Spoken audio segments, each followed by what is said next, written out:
ដើមស្នេហ៍ដំបូងតាំងពីក្មេងវ័យបងហើយនឹងស្រី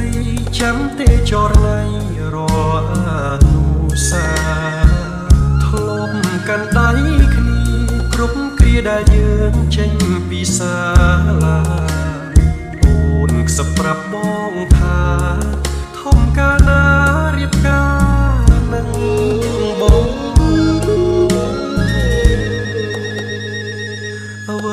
អ្វីប្រែប្រួលពេលនេះនិមលត្រូវរៀនបន្តបានត្រឹមជូនពរឲ្យស្ងួនបានល្អសំដូចបំណងទោះបីលំបាកអូនត្រូវខិតខំស៊ូណាស់